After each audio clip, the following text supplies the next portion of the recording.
Okay guys, number 9, completing the square. Alright, this is a long process. So the first thing we need to do is, if both are squared, we know that we have to rearrange all the x's and y's on the left, and the only thing we need to move over to the right is the number.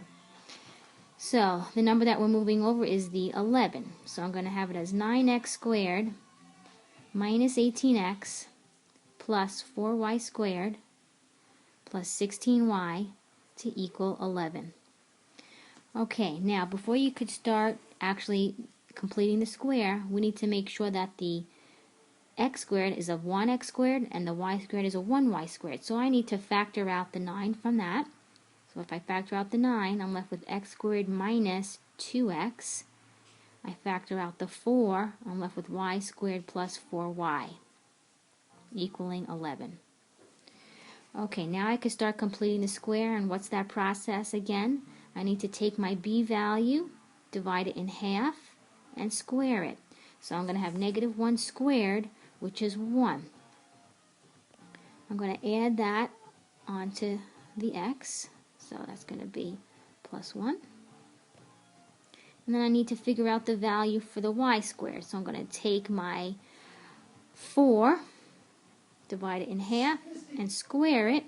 So that again is going to be 4. Equaling 11. But remember now, because we are adding not only 1 but 9 times 1, I need to add 9 here. And not only are we adding 4, but 4 times 4, which is 16. Okay, so I added the right side, I get 36. On the left, I need to factor my trinomials. So this factors into x minus 1 squared, y plus 2 squared. Now we need to figure out what type of conic this is. So, definitely cannot be a circle because we have a 9 and a 4 outside the parentheses. So I'm going to divide everything by 36. So what cancels here? 9 goes into that. So I have x minus 1 squared over 4 plus y plus 2 squared over 9 to equal 1. So what is my center? My center here is 1 comma negative 2. How do I figure out everything else? Well, we know in an ellipse, A always has to be the bigger one than B. So that means that this is my A squared. This one here is my B squared. Okay, so I kind of brought everything up. I plotted my center, 1, negative 2. This is an ellipse. The equation I'm not going to write there, I have it right above. The center we know is 1, negative 2. Now I got to figure out all these other things. Alright, so because this is the bigger number, that means this is the major axis, is the y-axis. So we said that this was a squared. So a is 3. So I'm going to go 3 up and 3 down. So 1, 2, 3. So it's right about there. Okay, and then to get the covertices, that's the b value. The b squared value is the one under the x, which is 4. So b is 2. So I need to go 2 to the left and 2 to the right. Let's see, 1, 2, so that's about here. So that looks like its covertices negative 1, negative 2.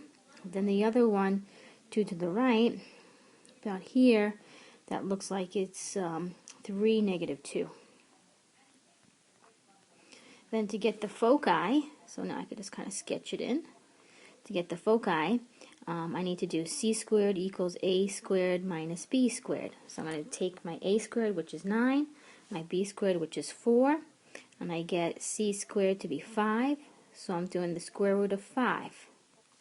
So here it's about 2.8, so you go 2 up from the center. I mean, my graph is so tight, and 2 down from the center, and there are my 2 foci. So basically, what would I write as my foci as my answer there?